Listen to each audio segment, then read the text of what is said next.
ഞങ്ങളെല്ലാവരും ഇനി പറഞ്ഞോട്ടെ.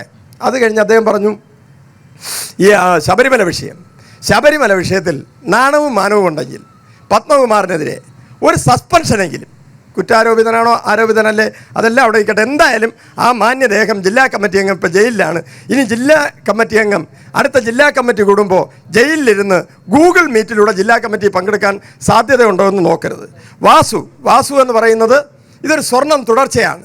കഴിഞ്ഞ പഞ്ചായത്ത് തിരഞ്ഞെടുപ്പ് കാലത്ത് മുഖ്യമന്ത്രിയുടെ പൊളിറ്റിക്കൽ സെക്രട്ടറി ആയിരുന്ന ശിവശങ്കരനും സംഘവും എയർപോർട്ട് വഴി സ്വർണം കടത്തിയതിനകത്ത് ഈ തെരഞ്ഞെടുപ്പ് കാലത്ത് മുഖ്യമന്ത്രിയുടെ ഏറ്റവും പ്രിയപ്പെട്ട വാസു സ്വർണം കടത്തിയതിന് ഇപ്പോൾ അകത്ത്. സ്വർണം കേരളത്തിലെ ഭരണത്തിൻ്റെ ഒരു വീക്ക്നെസ്സാണ്.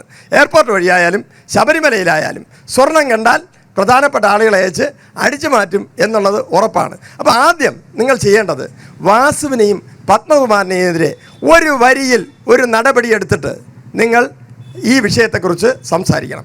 ശബരിമലയെക്കുറിച്ച് നിയമസഭയിൽ സമരം ചെയ്തിട്ടുണ്ടോ ഇല്ലയോ എന്നുള്ളത് എൻ്റെ ബഹുമാന്യനായ സുഹൃത്ത് ഒന്ന് പത്രമാധ്യമങ്ങളത് എടുത്തിട്ട് ആ ശബരിമല വിഷയത്തിൽ അടിയന്തര പ്രമേയം ഉന്നയിക്കുകയും അത് തള്ളുകയും അവിടെ നിരാഹാരമടക്കമുള്ള സത്യാഗ്രഹമടക്കമുള്ള സമരം ആരംഭിക്കുകയൊക്കെ ചെയ്തത് കേരളം മുഴുവൻ കണ്ടതാണ്. കേരളം വിലയിരുത്തട്ടെ. ഞാനിപ്പോൾ അതിനകത്ത് ഒരു എന്താ പറയേണ്ടത്, കണ്ട വിക്ഷോഭത്തിന് ഞാൻ തയ്യാറല്ല. പിന്നെ ഒറ്റ കാര്യം കൂടെ പിന്നെ രാഹുൽ മാങ്കൂട്ടത്തിനെ കുറിച്ച് ഞങ്ങളുടെ പാർട്ടിയിൽ ഇല്ലാത്ത ആളാണ്, നേരത്തെ സസ്പെൻഡ് ചെയ്ത ആളാണ്. അതുമായിട്ട് ബന്ധപ്പെട്ട് കോൺഗ്രസ് വളരെയധികം എന്താ പറയേണ്ടത്, തൊടാൻ പറ്റുമല്ലോ കോൺഗ്രസിനെ. പരാതി കൊടുക്കാൻ പോയ പെൺകുട്ടി മുഖ്യമന്ത്രിയുടെ ആഫീസിൽ നിന്ന് ഇറങ്ങി ഓടി മുഖ്യമന്ത്രിയുടെ പൊളിറ്റിക്കൽ സെക്രട്ടറിയെ കണ്ടിട്ട്. മഹാമാന്യനാണ് പൊളിറ്റിക്കൽ സെക്രട്ടറി ആയിട്ടിരിക്കുന്ന ആൾ. സ്വന്തം പാർട്ടിയുടെ MLA മകളുമായി ബന്ധപ്പെട്ട് അദ്ദേഹത്തിന് മാന്യത ഉണ്ടെങ്കിൽ അദ്ദേഹം ഒരു കാര്യം ചെയ്യട്ടെ, നിങ്ങളൊരു കാര്യം ചെയ്യട്ടെ. അയിരൂലെ വക്കീലന്മാരെ കൊണ്ട് സാമൂഹ്യ മാധ്യമങ്ങളിൽ മുഴുവൻ മുഖ്യമന്ത്രിയുടെ പൊളിറ്റിക്കൽ സെക്രട്ടറി ഇപ്രകാരം ഒരു പെൺകുട്ടിയെ കശാപ്പ് ചെയ്തതിന്, ആ വാക്കേ ഞാൻ ഉപയോഗിക്കൂ, കശാപ്പ് ചെയ്തതിന് പാർട്ടി കോടതിയിൽ ശിക്ഷിക്കപ്പെട്ടു. ഇന്ത്യൻ ശിക്ഷാ നിയമം ഈ പാർട്ടിക്ക് ബാധകമല്ല. പിന്നെ ഇപ്പുറത്തിരിക്കുന്ന ആരാ? ആ പെൺകുട്ടി മുഖ്യമന്ത്രി ആഫീസിൽ നിന്ന് ഇറങ്ങിയപ്പോൾ എതിരെ വരുന്നു ഗണേശൻ. കേരളത്തിൻ്റെ സ്ത്രീത്വത്തിന് ഒരു കളങ്കവും ഏൽപ്പിക്കാതെ സംരക്ഷിക്കുമെന്ന് ഉറപ്പുള്ള ആൾ. ദേശാഭിമാനി പത്രത്തിൽ 14 ദിവസമാണ് വിടൻ്റെ വേട്ടയാടലുകൾ ലേഖനം. ആ ലേഖനമെങ്കിലും പിൻവലിച്ചിട്ടുണ്ടോ?